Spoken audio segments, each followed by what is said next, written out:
중국과 홍콩 주식이 새해 시작부터 암울한 출발을 하고 있는 가운데 이 시진핑 국가주석의 엇갈린 메시지가 글로벌 투자자들을 실망시켰으며 또한 중국의 현지 공무원들조차도 시진핑의 지시를 아예 묵살하고 있다. 이런 보도가 나왔습니다. 도대체 중국에서 무슨 일이 벌어지고 있는지 Y타임스가 파헤쳐봤습니다. 지금 시작합니다.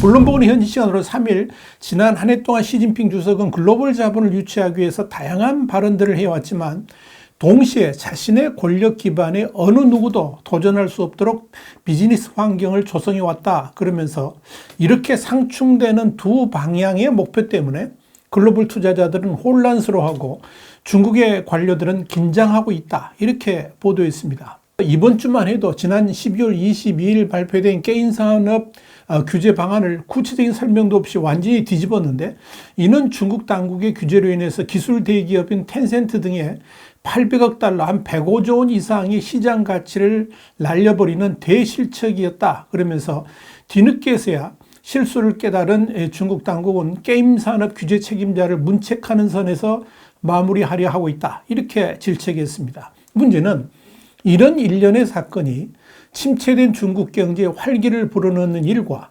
시진핑의 안정적 집권 및 중국의 안보를 강화하려는 작업과 정면 충돌하면서 일어나는 일들이라는 점입니다. 시진핑 주석까지 나서가지고 글로벌 투자자들이 안심하고 중국에 자금을 투입할 수 있는 환경을 만들겠다라고 약속하면서도 동시에 규정도 모호한 반간첩법으로 해외 기업들의 손발을 묶는 것은 물론이고 심지어 기업 경영의 필수적인 국가 통계 자료에 대한 접근까지 가로막는 기이한 일들이 지금 중국에서 벌어지고 있습니다. 그러다 보니까 글로벌 투자자들이 중국과 거리 두기를 하고 있고, 심지어 외국인 직접 투자, 그러니까 FDI를 측정하는 지표의 하나인 직접 투자 부채가 지난 3분기에 118억 달러, 한 15조 3천억 원 정도의 적자를 기록하는 일까지 발생했습니다. 이는 중국에 진출한 외국 기업들이 수익을 중국 내에 재투자하기보다는 중국에서 빼고 있다는 뜻인데요. 지난 1998년 해당 통계를 시작한 이후에 처음 나타난 현상입니다. 이와 관련해서 BBC는 중국 경제의 둔화와 저금리, 미국과의 갈등이 중국 경제의 잠재력에 의구심을 불러왔다라고 지적했습니다. 이에 대해서 싱크탱크 이코노미스트 인텔리전스 유닛의 닉 마로는 지정학적 위험과 국내 정책의 불확실성, 성장 둔화에 대한 우려가 기업들의 대안 시장을 모색하도록 만들고 있다. 이렇게 분석을 했습니다. 이런 상황에서 중국 최고 지도자의 엇갈린 메시지는 탈중국을 더욱 부추기고 있다는 것이 블룸버그의 판단입니다. 실제로 중국에서 사업을 운영하는 비즈니스 리더들은 블룸버그하고 인터뷰에서 안보와 경제에 대한 중국의 엇갈린 메시지로 인해서 투자자들이 더욱 신중한 태도를 취하고 있다. 이렇게 말했습니다. 심지어 익명을 요구한 6명의 관료에 따르면 현지 관료들도 정치적 실수를 피하기 위해서 시진핑의 지시를 뒷전으로 미루고 있다고 말했습니다. 시진핑의 지시이기는 하지만 어제 다르고 오늘 다르기 때문에 어디에 맞춰 행동해야 될지, 또 초점을 어디에 맞춰야 할지 난감하기 때문에 그렇다 하는 이야기입니다. 여기서 갖는 중요한 의문이 하나 있습니다. 시진핑 주석은 글로벌 기업들에게 중국에 안심하고 투자라고 말하는데, 그렇게 말하는 시진핑 주석은 진정 글로벌 기업 친화적인가 하는 점입니다. 여기에 대해서 주중 유럽연합 상공회의소 회장인 앤스 에스켈룬드는 중국 시장에 대한 가장 큰 의문은 중국이 외국 기업과 어떤 관계를 맺기를 원하는가 하는 것이다. 그렇게 말하면서 중국 정부의 엇갈린 메시지로 인해서 기업들은 중국 당국이 바라는 메시지를 어떻게 읽어야 될지, 어떤 식으로 처세를 해야 될지 모를 때가 많다. 이렇게 지적을 했습니다. 이렇게 모든 것이 불확실한 기업 환경을 버텨낼 기업이 과연 얼마나 있겠는가 하는 것이 이 중국에 투자한 기업들의 한결같은 의견이라는 겁니다. 그러다 보니까 글로벌 자금들이 이탈할 수밖에 없는 겁니다. 지난 12월 28일 파이낸셜 타임스는 홍콩 스톡 커넥트, 그러니까 중국 본토 증시하고 홍콩 증시를 연결하는 프로그램인데, 이 거래 시스템 데이터를 계산한 결과 최근 넉 달 동안에 외국인 투자 금액이 급감했다라고 보도했습니다. 올해 중국 상장 주식에 대한 외국인 순투자는 8월에 2,350억 위안, 한 42조 5천억 원 정도에 이르렀지만 12월에는 87%나 감소한 307억 위안에 불과했습니다. 특히 12월 중국 상장 주식의 외국인 순매도는 약 260억 위안에 달합니다. 전문가들은 스톡커넥트 연결 이후에 8년 만에 외국인 투자가 최저 수준으로 떨어졌다고 분석했습니다. CSI 300 지수 또한 작년에 11% 하락해서 2002년 시작 이래 전례 없는 3년 연속 하락세를 기록했습니다. 또 다른 주요 이탈 사례로 모건 스탠리가 추적하는 글로벌 액티브 펀드 매니저 그룹은 12월에 중국과 홍콩 주식 보유량을 줄였는데 이는 역대 세 번째로 큰 감소폭입니다. 이스트캐피탈 자산관리의 파트너인 카린 히는 2024년에 투자자들은 어느 정도 높아진 정책 리스크를 감당해야 될 것이라 그러면서 지금 분위기가 너무 부정적이기 때문에 이 투자 심리를 개선하는 데 시간이 오래 걸리지 않을 것이다. 이렇게 덧붙였습니다. 물론 중국의 당국자들이 안보와 경제의 균형을 맞춰야 한다는 것쯤은 알고 있습니다.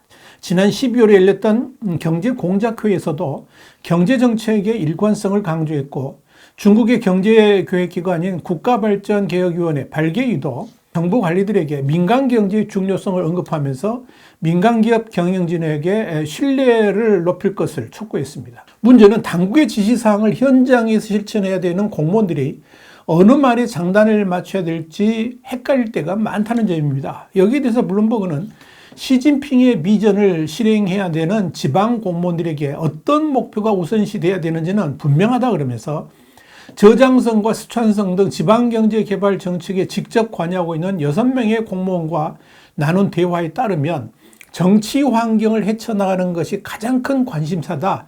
이렇게 답했다라고 전했습니다.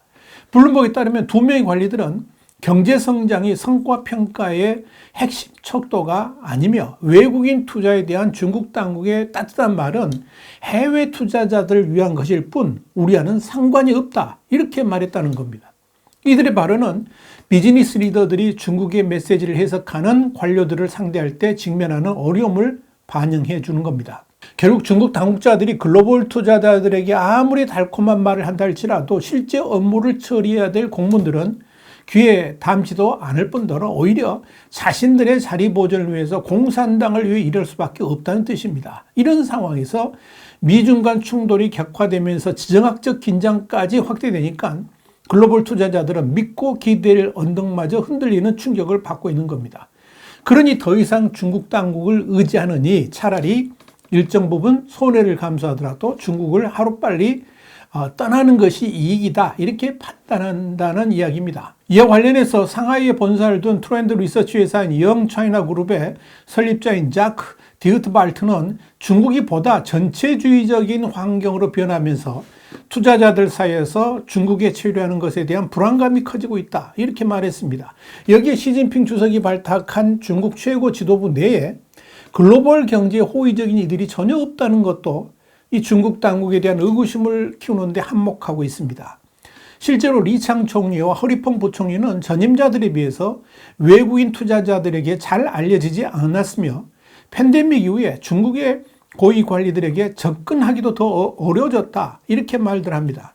특히 반간첩법 시행 이후에 중국의 관료들은 글로벌 투자자들을 만나려고 하지도 않습니다. 그러니 잘 될 턱이 없죠.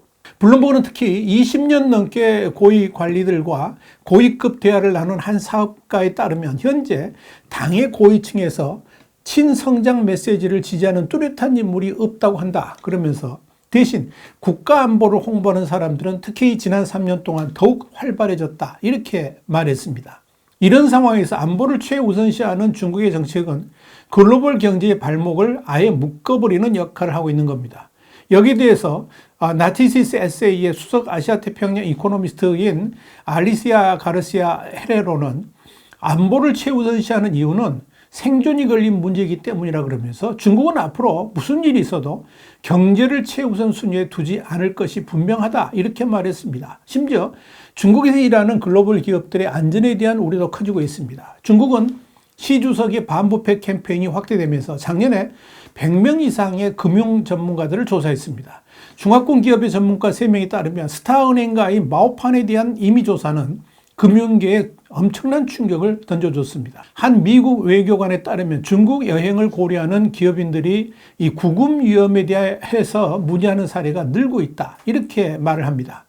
이런 불안감은 일부 국가에 대한 비자 규정을 완화하고 외국인에 대한 세금 우대 혜택을 확대하는 등 투자자를 유치하기 위한 시 주석의 따뜻한 조치하고도 충돌하고 있습니다. 이렇게 중국 당국이 안보를 최우선시하는 정책을 앞세우면서 동시에 시진핑 정권의 안정을 가장 중요한 정책으로 내세우는 한 이 글로벌 투자자들은 중국에 마음을 두지 않게 될 것이고, 그런 상황에서 시진핑 주석이 아무리 중국의 투자를 호소한다 할지라도 씨알도 먹히지 않을 것임을 보여주는 겁니다. 이것이 중국의 현실입니다. YTN 장세 분석이었습니다. 감사합니다.